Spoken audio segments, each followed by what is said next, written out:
안녕하세요. 원광대학교 지역 인문센터에서 주최하는 인문 강좌와 함께하게 된 원광대학교 한의과대학 김재효 교수입니다. 오늘 저는 코로나19 팬데믹 상황에서 적지 않게 고통받고 또는 힘들게 이 시간을 견뎌내는 많은 사람들이 겪고 있을지 모를 코로나 블루라는 우울증에 대해 이야기 드리고자 합니다. 또한 코로나 블루를 극복하고 또 완화하는 여러 가지 효과적인 마음 건강 관리법에 대해서도 잠깐 소개하고자 합니다.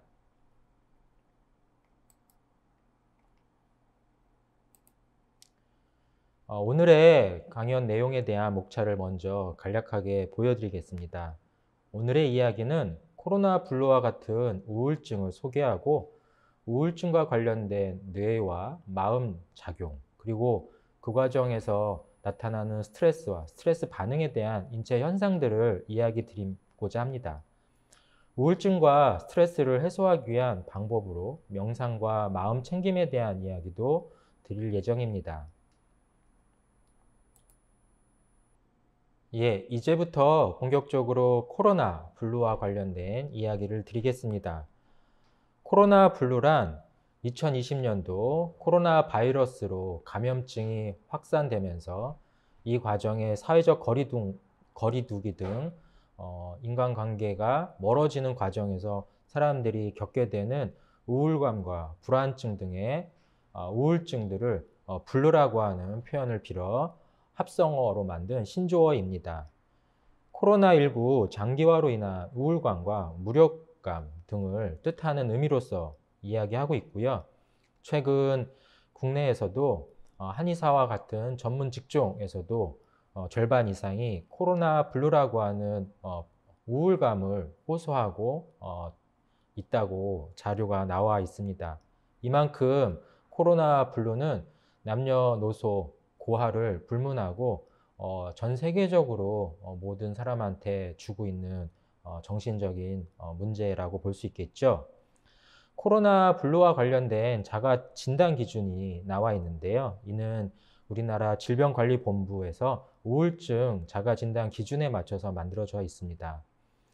예시에 보면 하루 중 대부분의 우울한 기분이 2주 이상 지속될 때와 어떤 일에도 흥미나 즐거움이 뚜렷하게 감소되는 느낌이거나 특별한 이유 없이 체중이 감소하거나 또는 체중이 증가하는 일이 있거나 불면증이나 과다수면 증상을 경험하거나 지나치게 초조한 기분이 들고 또 무기력한 감정을 느끼는 상황이거나 피로감과 활력을 상실하는 느낌을 느끼거나 죄책감이나 무가치감을 느끼는 경우거나 사고력이나 집중력이 저하돼서 우유부단한 감정이 지속되는 경우들이 있습니다.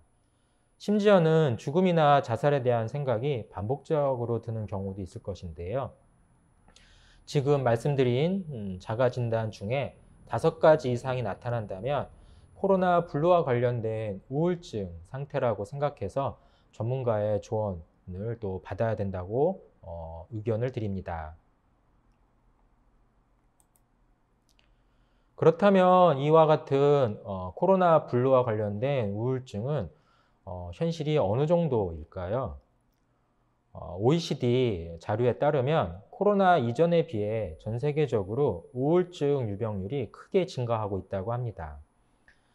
미국을 예로 들면 성인의 우울증의 유병률은 코로나19 대유행 전에는 대략 8.5% 정도였지만 지난해 2020년도 상반기만 해도 28%까지 증가했고 2021년 올해 조사에서도 거의 10명 중 3사람 넘는 비율로 코로나19와 관련된 우울증을 호소한다고 합니다. 특히 우리나라의 우울증 유병률이 전 세계 OECD 국가 중 가장 높은 빈도를 보여주고 있는 점을 여러분이 왼쪽 화면에서 볼 수가 있습니다. 특히 국내 사례를 보면 노인층보다 젊은 층에서 코로나 블루와 관련된 우울감이나 우울증을 호소하는 비율이 매우 높은데요. 이는 노년층이 오랜 인생 경험으로 심리적 위기 상황에서 비교적 슬기롭게 대처할 수 있는 능력을 갖춘 반면 젊은 층은 재택근무, 온라인 수업 등 주변 환경이 비대면으로 변화되면서 일과 휴식과 같은 경계가 사라지면서 코로나 이전에 대비한 오프라인 상황에서 이런 정서적인 교류 등 긍정적인 영향들이 많이 줄어들었던 것이 우울증을 크게 야기하게 된 계기가 되었습니다. 보건복지부에서 2021년도 2분기에 코로나19 국민정신건강 실태조사 결과를 보더라도 작년에 비해서 점차 완화되긴 하지만 여전히 우울증을 비롯한 우울감, 불안증들은 위험 수준에 있다고 이야기하고 있고요. 특히나 청년층에서 또 여성층에서 이런 우울증 등이 더 많이 발생하고 있다고 이야기합니다. 이런 우울증 증상은 정신적인 문제뿐만 아니라 결국은 신체화 증상으로도 이어지게 되는데요. 우울증은 일반적으로 무력감, 무기력, 죽음에 대한 생각, 불면, 분노, 일상생활에 대한 호기심 감소, 집중력 감소, 슬픔, 심지어는 알코올이나 약물 중독과 같은 상황으로 야기되는데요. 이러한 과정에서 몸과 마음이 상호작용한다는 측면으로 우리 몸의 감정과 성격이 우리 몸의 신체적 증상을 야기하기도 합니다. 그로 인해서 나타나는 신체화 증상들을 예시로 보면 두통, 숨이 차고 가슴이 두근거리는 흉통 증상, 복통과 메스꺼움과 같은 위장장애 증상, 피로감, 또 피부 가려움증과 같은 피부 질환의 악화, 또한 팔다리가 마비되거나 위축되거나 또는 온몸이 여기저기가 쑤시는 근육통 증상 등 심지어는 음식을 삼키기 어려운 증상으로 인한 거식증 상태에 오기도 합니다. 이렇듯 코로나 블루가 단지 마음의 문제만을 야기하는 것이 아니라 신체적 증상을 통해서 건강에도 많은 악영향을 주고 있다는 사실을 알 수 있는데요. 우울증의 이야기는 오늘날의 문제뿐만 아니라 오래된 우리 선조들의 이야기 속에도 담겨져 있습니다. 그래서 잠시 옛 이야기 하나를 소개할까 합니다. 조선 후기에 유명한 실학자였던 연암 박지원 선생은 젊은 20대에 우울증과 불면증으로 몸과 마음 건강을 크게 고생하기도 하였습니다. 이 당시 연암 박지원은 이러한 문제를 해결하는 과정에서 많은 사람을 만났는데요. 그 중에 자신보다 50살이나 많은 민유신이라는 노인분을 만나서 우정을 쌓게 되고 그 과정에서 자신이 겪게 된 우울증과 불면증의 문제를 해결하게 되는데요. 지금 화면은 그 처음 이야기를 다루고 있습니다. 연암 박지원을 처음 만난 민홍 선생은 무엇이 문제냐고 물었을 때 저는 거식증이 심해 밥을 잘 먹을 수가 없습니다 라고 했습니다.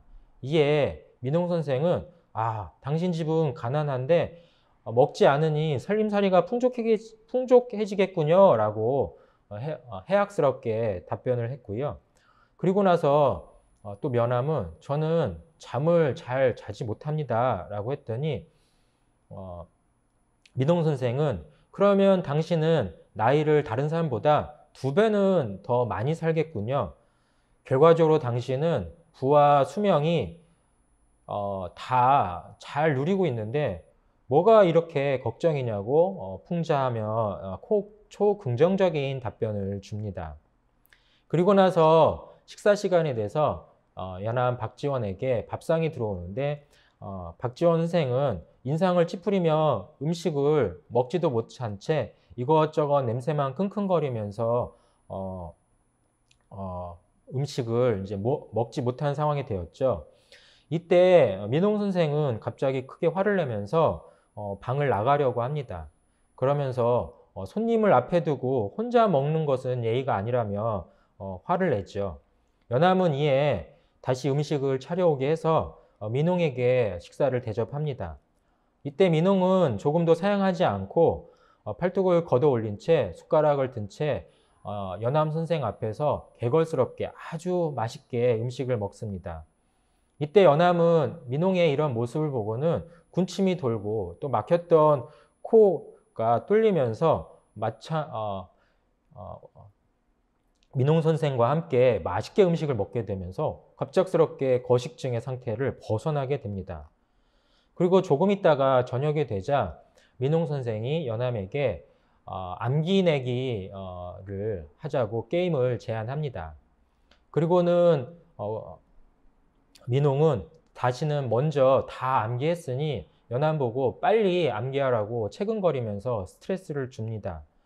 이에 연암은 우홍의 말에 자꾸 신경 쓰이고 또 피곤해지면서 그 사이에 자신도 모르게 졸리더니 잠에 들고 맙니다. 이렇듯 연암 박지원은 당신이 겪었던 거식증과 불면증, 그 다음에 우울증들이 이런 새로운 관점에서 시선에서 해결된다는 것을 인식하고는 세상을 바라보는 관점이나 모습이 바뀌고 그로 인해서 자신의 젊은 날의 우울증을 극복했다고 이야기가 전해집니다. 오늘날 우리가 겪는 코로나19도 마치 연암 박지원 선생이 겪었던 우울증 극복기와 닮아 있지 않을까요? 또 하나의 옛 이야기를 소개해 볼까 합니다.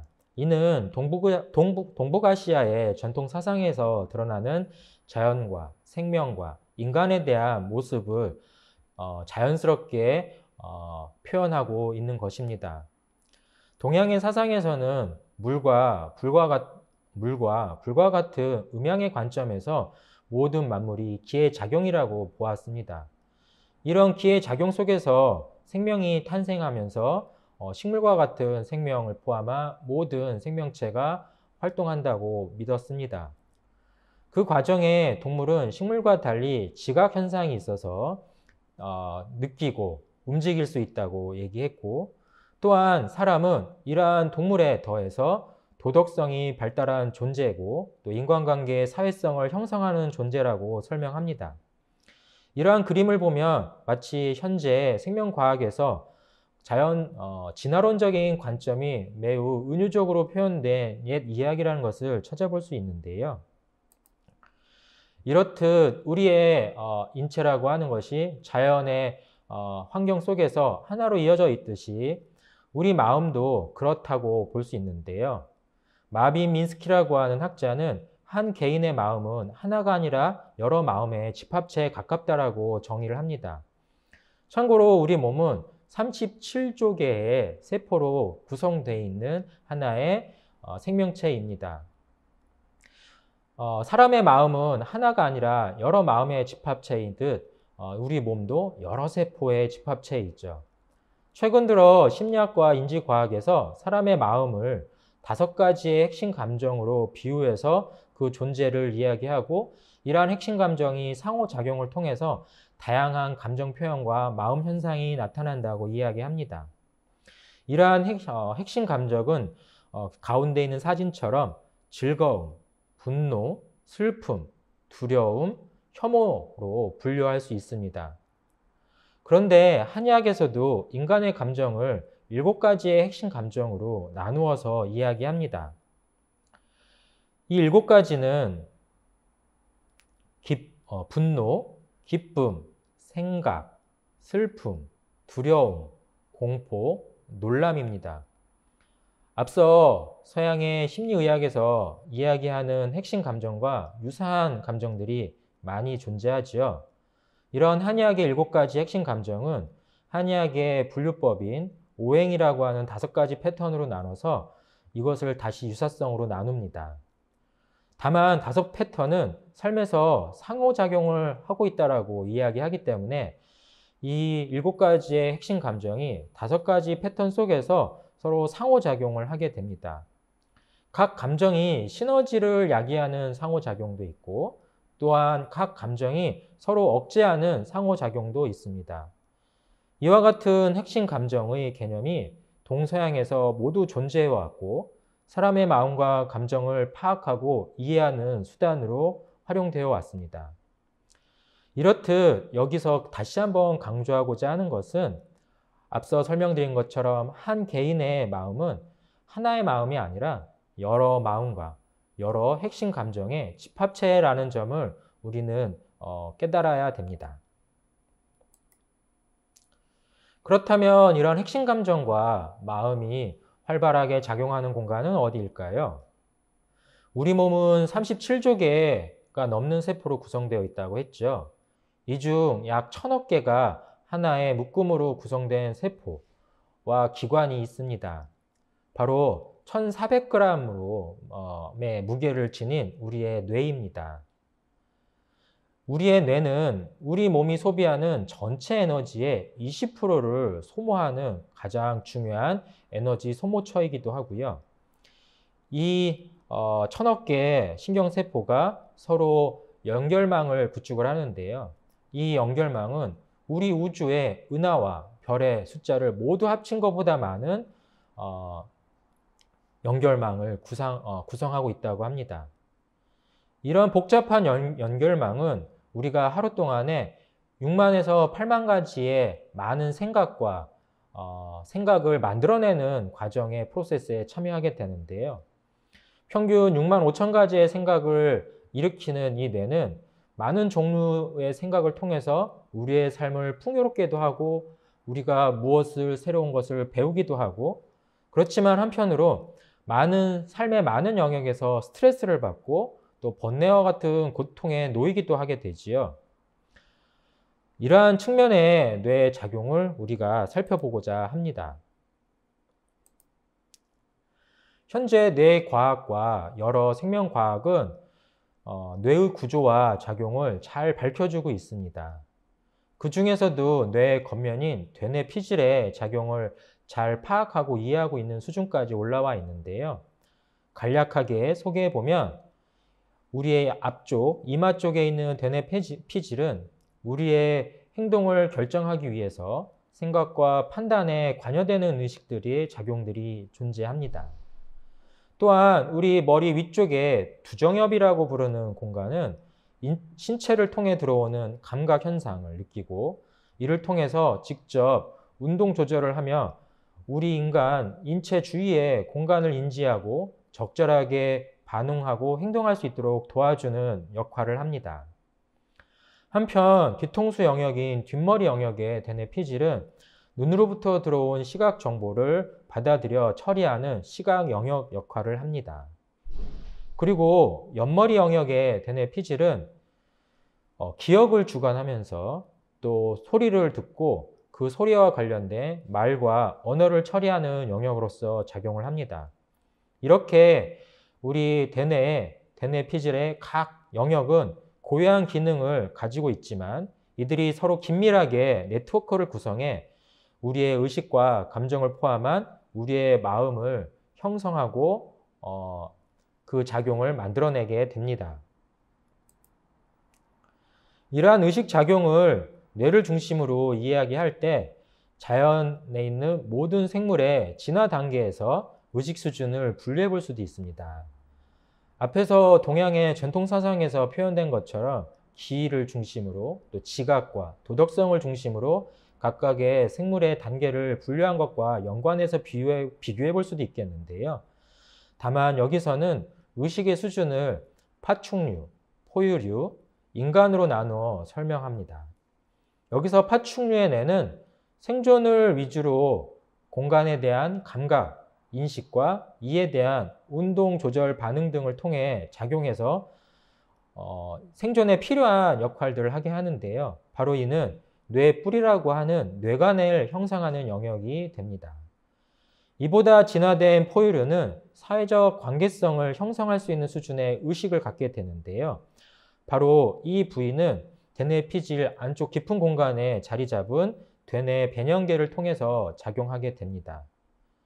다음으로 인간은 이 포유류의 의식 수준에서 한 발 더 진화해서 현재, 과거, 미래라는 시간 속에서 기억하고 현재를 판단하고 예측하는 수준의 의식을 갖게 되는데 이는 바로 우리의 앞 이마 쪽에 존재하는 전전두 피질을 통해서 그 역할을 나타내게 됩니다. 제 손가락을 한번 보여드릴 건데요. 여러분이 이 여러 개의 의식 수준을 잘 이해하는 수준이 뇌뿔이라고 하는 뇌관은 손목에 해당하고요. 대뇌 변형계라고 하는 것은 엄지를 구부린 공간이라고 생각하시면 되고요. 그리고 대뇌 피질은 4개의 손가락을 하나씩 구부렸을 때 주먹을 쥔 상태의 모습이 대뇌 피질이라고 생각하면 바로 이러한 모습이 의식의 수준과 관련된 우리 뇌의 구조와 작용이라고 볼 수 있겠네요. 이러한 내용을 미국 국립정신건강연구소에서 1967년에 맥클레인이라는 학자를 통해 뇌를 3개의 구조로 나눠서 그 특성을 파악할 수 있다고 제안하며 뇌 3중 구조라고 하는 표현을 씁니다. 앞선 내용처럼 생물의 진화 단계를 고려해서 파충류, 포유류, 인간의 심피질로 뇌의 영역을 구분할 수 있는데요. 이 중 파충류의 뇌는 뇌뿌리, 소뇌, 기저액을 중심으로 분류하는데 인간을 포함한 모든 동물에서 호흡, 음식 섭취, 본능적인 행동을 통해서 생물의 생존에 필수적인 기능을 담당하는 곳으로 알려져 있고 그림에서 보면 녹색으로 표시되어 있는 영역입니다. 다음으로 포유류는 뇌에서 편도체, 시상하부, 해마로 구성된 변연계 영역인데요. 이는 녹색인 뇌 영역의 바로 위쪽에 자리 잡고 있는 황토색으로 표시되어 있는 영역입니다. 이곳은 쾌락과 호기심을 관련하는 동기 유발, 감정 조절과 관련된 요소로서 포유류 동물이 보여주는 친밀감 또는 사회성과 관련된 기능을 담당하는 곳입니다. 그리고 그림에서 보듯 파란색 영역이 심피질, 대뇌 피질의 영역인데요. 바로 인간의 뇌로서 가장 뚜렷한 특징을 보여주는 공간입니다. 이는 인간의 도덕성과 시간을 기반으로 하는 기억, 학습, 미래를 예측하는 능력을 갖기도 하고요. 앞에서 설명드린 것처럼 이 영역 덕분에 우리는 하루에 6만 5천 가지 이상의 생각과 번뇌에 갇히게 되는 또 공간이기도 합니다. 이러한 뇌는 어릴 아이일 때만 발달하고 멈추게 될까요? 그렇지 않습니다. 우리의 뇌는 평생을 통해 그 뇌의 기능과 작용이 변하고 발달하기도 하고 퇴행하기도 합니다. 그림에서 보면 뇌의 변화와 발달을 긍정적인 변화의 영역과 부정적인 변화의 영역으로 각각 구분해서 볼 수 있는데요. 사람은 나이가 들면 몸의 각종 조직이나 기관이 노화를 통해서 퇴행성 변화를 겪게 되죠. 그런데 뇌는 다른 어떤 기관보다 퇴행성 변화가 적습니다. 이는 최근 뇌과학 연구를 통해서 밝혀지고 있는데요. 그렇지만 부정 요인이나 영향이 강할 때는 우리 인간의 뇌는 노화와 퇴행적 변화가 함께 동반될 수 있습니다.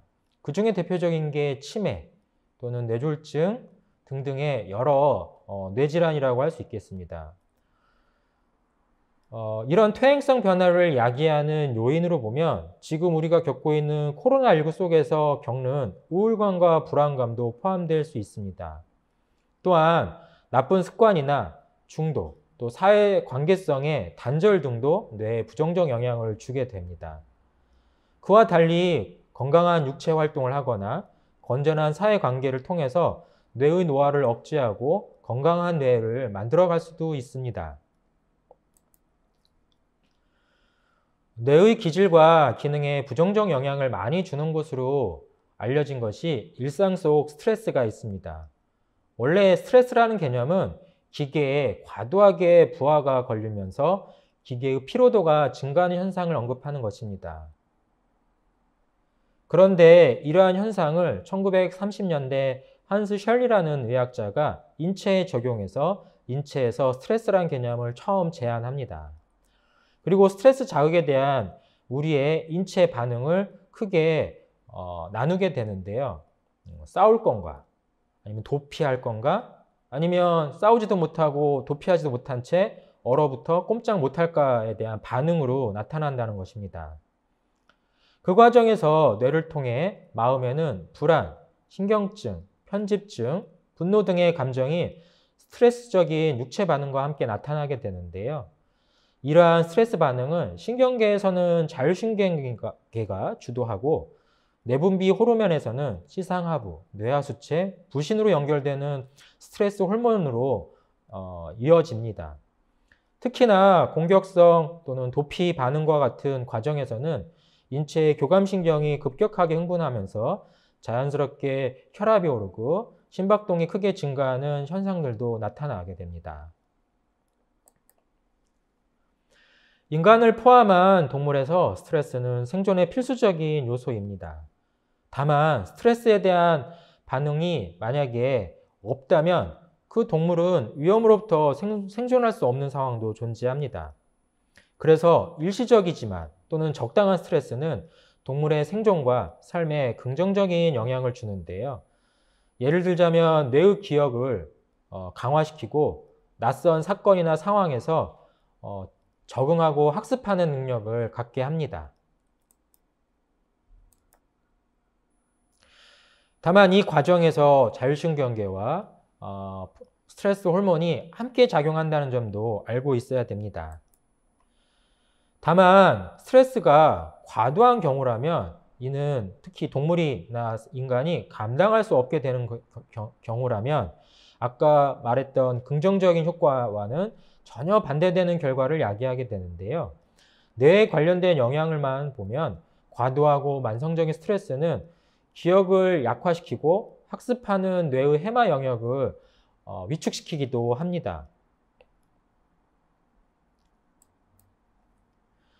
스트레스와 기억의 관계를 다시 한번 요약해 보겠습니다. 적절한 스트레스는 뇌의 기억력을 강화하지만 과도한 스트레스는 기억을 방해하고 뇌의 정상적인 기능을 위축시킵니다. 그렇다면 정신적인 측면에서 스트레스의 구성 요인과 역할에 대해서 소개하고자 합니다. 첫 번째는 욕구 불만의 배출구 여부라고 볼 수 있는데요. 만약 우리가 스트레스를 받는 상황에서 운동을 할 수 있거나 아니면 그것을 치환 공격 같은 행동으로 반응할 수 있다면 그 정신적인 스트레스 수준은 낮아질 수 있습니다. 여기서 말하는 치환 공격은 우리 속담에 종로에서 뺨 맞고 한강에서 분풀이 한다 라는 속담과 관련된 행동으로 비유해 볼 수 있습니다. 둘째는 사회적 지원 여부인데요. 즉, 친구나 사회적 관계성의 여부에 따라서 스트레스의 수준이 관리될 수 있습니다. 만약 스트레스를 받더라도 남에게 의존하거나 사회적 지원이 충분하다면 스트레스로 인한 인체 영향은 줄어들 수 있습니다. 대표적인 사례가 1960년대 미국의 펜실베니아주에 있던 로제토 마을이라고 하는 곳에서 나타난 현상인데요. 이 마을에서의 사회적 관계성이 매우 좋았기 때문에 당시 미국 전역에서 발생했던 심혈관 질환 유병률보다 훨씬 낮은 수준으로 건강관리가 되었다는 내용이죠. 이를 오늘날 우리는 로제토 파라독스라고 부르기도 합니다. 다음으로 정신적 스트레스를 조절하는 세 번째 구성 요소는 예측 가능성입니다. 즉, 사람이 자신의 삶의 경험과 훈련을 통해 미래에 벌어질 상황을 예측할 수 있다면 스트레스 반응은 그만큼 줄어들 수 있지요. 아마도 여러분이 코로나19 속에서 코로나 블루를 경험한다면 바로 미래 예측성에 대한 어두운 생각도 있기 때문이 아닐까요? 특히나 이는 자기 통제 능력과 같이 선순환됩니다. 그래서 자기 통제 능력을 잘 갖춘 사람일수록 스트레스 반응을 줄일 수도 있고요. 또한 이 과정에서 주변에서 벌어지는 사건이나 상황에 대해서 부정적 인식보다 긍정적 인식을 갖게 된다면 스트레스 반응을 낮출 수 있습니다. 이렇듯 정신적 스트레스 구성 요소를 고려할 때 이를 효과적으로 해결할 수 있는 하나의 방안이 바로 명상이 아닐까 합니다.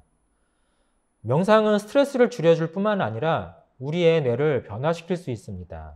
이는 하버드 대학교의 여러 연구팀들이 연구한 결과를 참고할 수 있는데요. 이 덕분에 최근 미국을 비롯한 서양의 많은 지역에서는 명상을 이용해서 스트레스를 관리하고 또 이완시키는 여러 가지 효과적인 방법들을 만들어가고 있습니다. 그래서 지금 여러분과 함께 명상 중에 할 수 있는 하나의 방법으로 호흡 명상을 체험해보는 시간을 가져볼까 하는데요. 지금 강좌를 듣는 여러분은 제가 이야기 드리는 시간 동안 잠시 눈을 감고 제 목소리에 따라서 명상을 한번 체험해 봤으면 좋겠습니다. 여러분, 눈을 가볍게 감고 이완 호흡 명상을 시작해 보겠습니다. 먼저 내 몸이 원하는 편안한 자세를 취해 봅니다.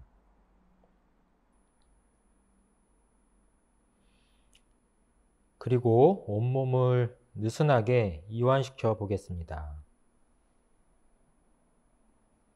목의 힘도, 어깨의 무게도,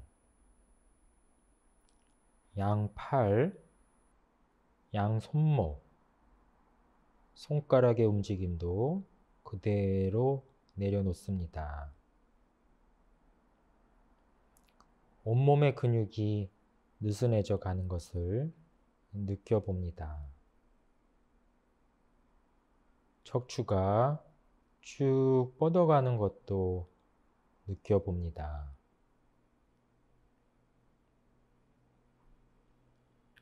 내 몸이 편안하게 이완되어 가는 것을 그냥 있는 그대로 따라가 봅니다.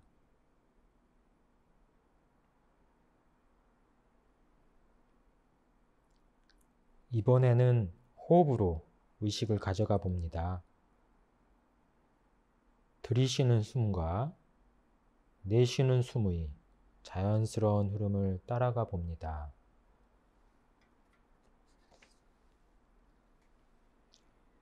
숨이 코로 들어와서 깊게 들어갑니다.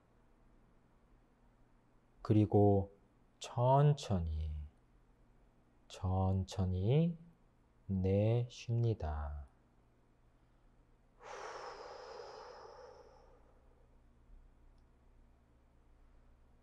다시 깊게 들이마시고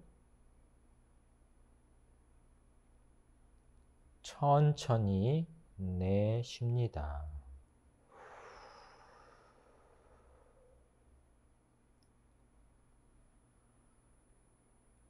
이 자연스러운 호흡의 흐름을 그대로 따라갑니다.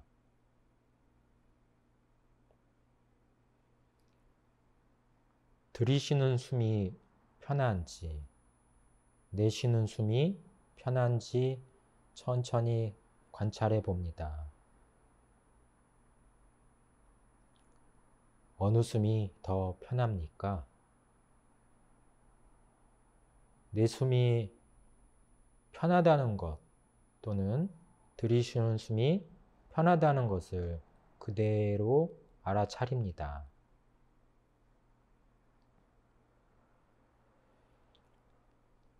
이번에는 들이쉬는 숨이 어디까지 들어가는지 관찰해 보겠습니다. 가슴, 윗배, 배꼽, 아랫배. 자, 어디까지 숨이 내려갑니까? 예, 내 숨이 어디까지 내려가는지를 알아차립니다.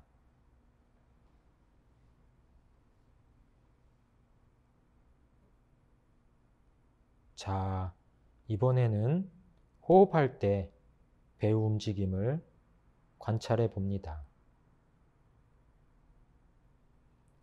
숨을 들이쉴 때는 배가 앞으로 나오는지 아니면 뒤로 들어가는지 그대로 관찰해 봅니다. 자, 숨을 들이쉴 때 배는 앞으로 나옵니까? 아니면 뒤로 들어갑니까? 아, 내가 숨을 들이쉴 때 배가 앞으로 나오는구나.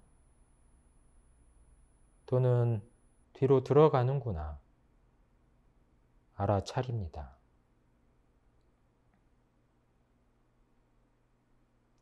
내쉴 때는 어떻습니까? 내쉴 때 내 배가 앞으로 나오는구나 또는 뒤로 들어가는구나 알아차립니다.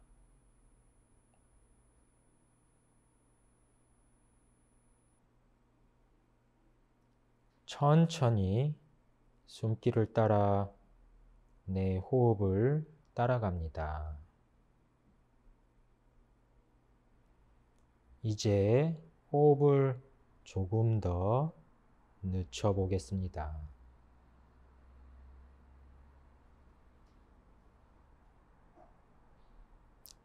예, 좋습니다.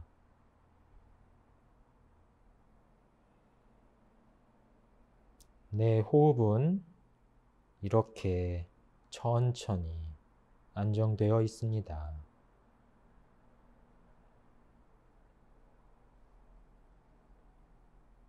이제 깊은 호흡을 2번 하고 눈을 떠봅니다.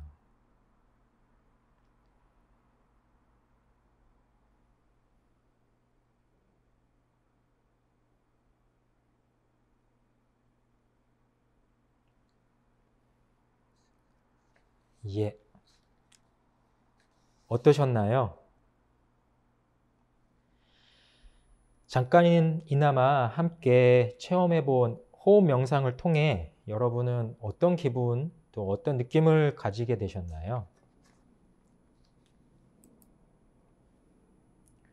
사실 호흡 명상 속에는 의학적으로 호흡 동성 부정맥이라는 생리적인 효과도 함께 있습니다. 이는 의식적인 호흡을 통해 인체의 자율신경계 중 부교감신경을 활성화하기도 하고 또한 우리 대뇌 피질의 뇌파에서 알파파를 강화시키기도 합니다. 그래서 스트레스 상황에서 나타나는 신체 변화를 이완시킬 수 있는 효과를 나타냅니다.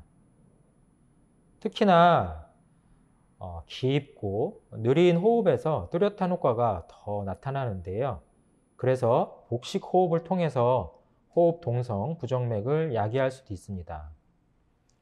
여기 나온 설명처럼 복식 호흡법이라고 하는 방법이 바로 이러한 호흡 동성 부정맥을 강화시키는 일상생활 방법이니까요.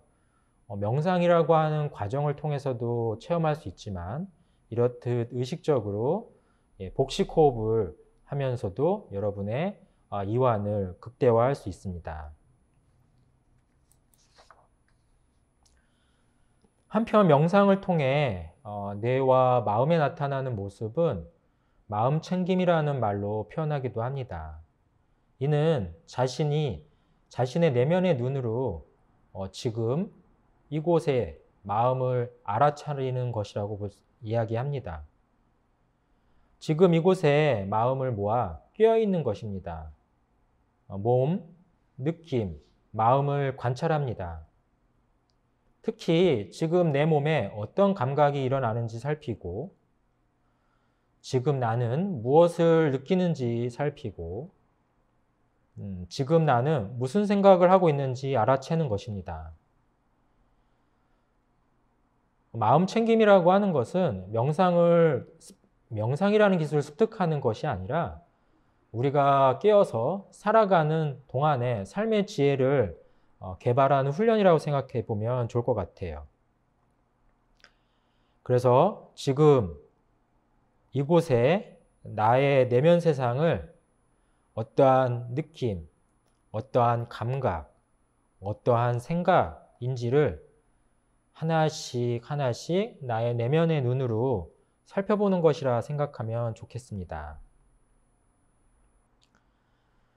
명상을 통해 마음 챙김을 하는 것이 자신의 의식이 무의식으로 들어가는 현상인가 생각하는 분도 계실 건데요. 그것은 아닙니다. 참고로 근대 정신의학의 창시자로 알려져 있는 지그문드 프로이드는 인간을 의식과 무의식으로 정신을 구분하고 그 무의식을 파악해야 정신질환을 진단하고 치료할 수 있다라고 하는 정신분석학을 만들어내지요. 그러나 명상에서는 이 무의식의 세계로 들어가는 것은 아니고요. 우리의 의식의 가장 밑바닥면을 알아채는 것이라고 생각하면 됩니다. 이와 관련해 한의학의 문헌 중 동의보감에 영명이라는 표현이 있는데요. 이 개념은 대개 마음은 물이 흔들리지 않고 오래 있으면 맑아져 그 밑바닥을 들여볼 수 있다 라고 하면서 비유하고 있습니다.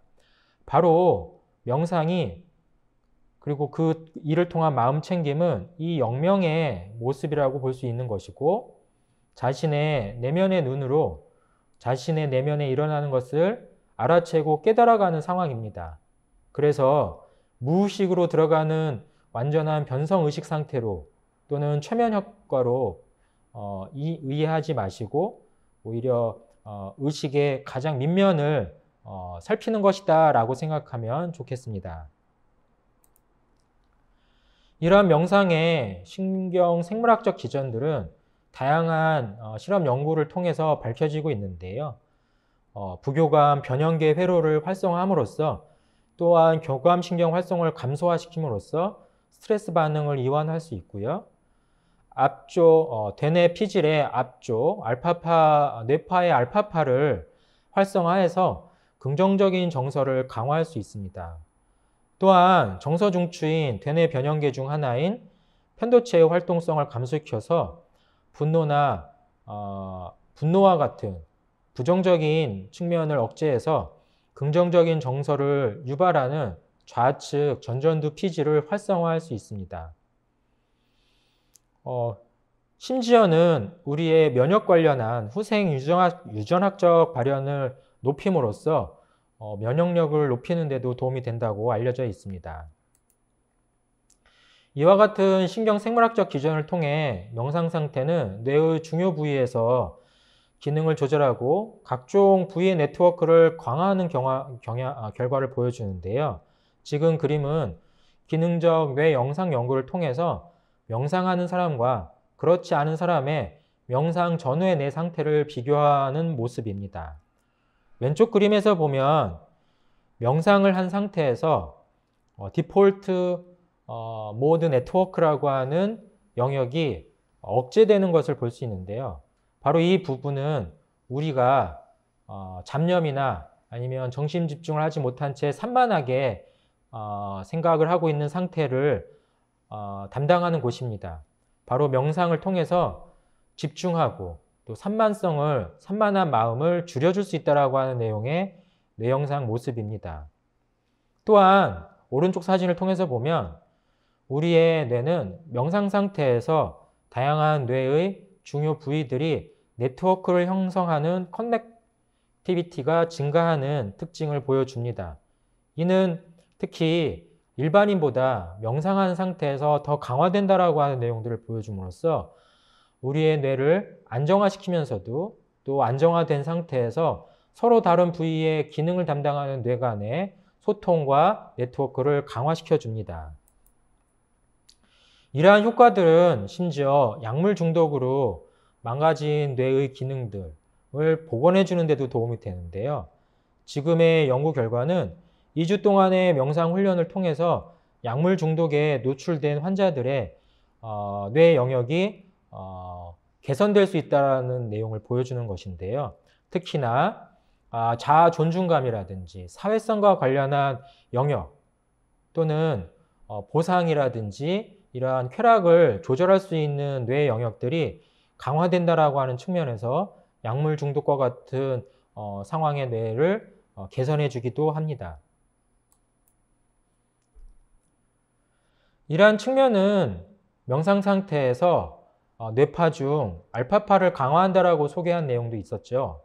이와 관련해서 의사와 환자의 관계성도 좋아지는데요. 의사의 환자와의 관계성이 좋을수록 한의학에서는 자침 치료를 비롯한 치료 효과가 극대화될 수 있다는 것을 보여주는 연구 결과입니다. 왼쪽의 그림은 정량화 뇌파라고 하는 연구 방법을 통해서 의사와 환자의 관계성을 확립한 상태에서 침치료의 효과가 어떻게 나타나는지를 비교해 본 것입니다. 특히나 침치료의 효과는 의사와 환자의 관계성이 좋을수록 더 효과가 극대화된다라고 하는 점을 보여주고 있습니다. 이런 측면을 고려할 때 조선시대의 세조 임금은 당시대에 살았던 의사들의 모습을 8종류로 구분을 하고 있는데요. 그 중에 가장 최고의 의사를 심의라고 표현하고도 있습니다. 오늘날 우리는 많은 의료인들이 심의의 경지를 목표로 살기도 하지요.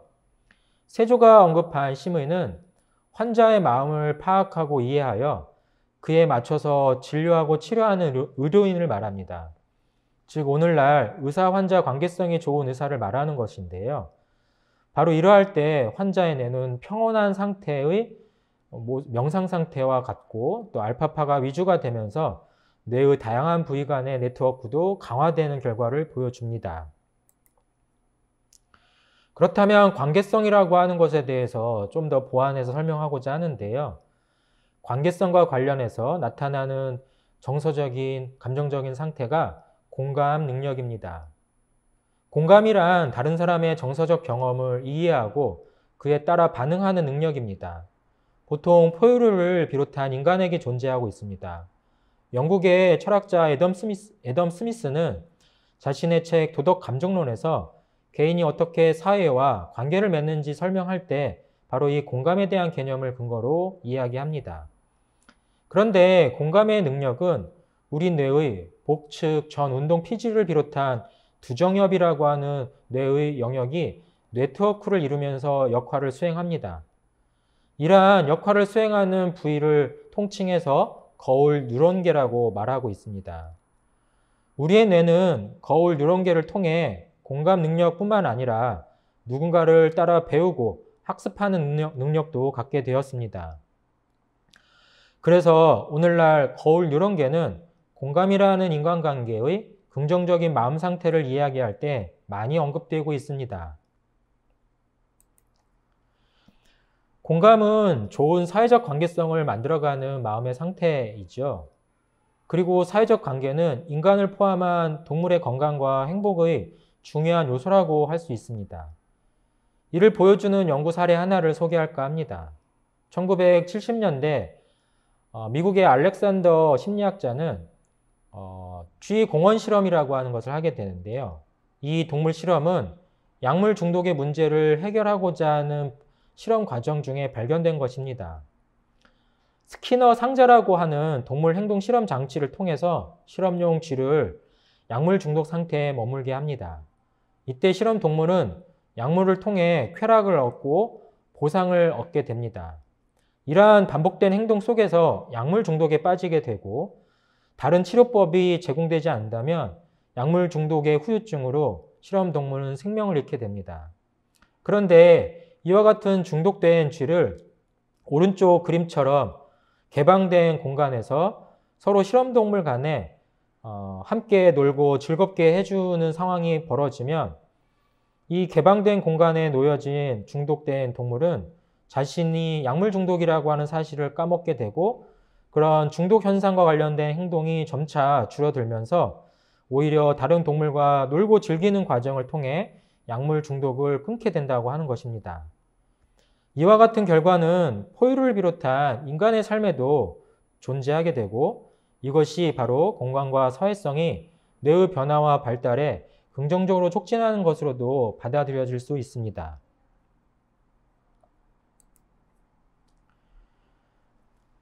맥스 테그와마크라고 하는 학자는 라이프 3.0이라는 책을 통해서 사람의 행복과 목적의식을 북돋는 요인을 다음과 같이 설명하고 있는데요.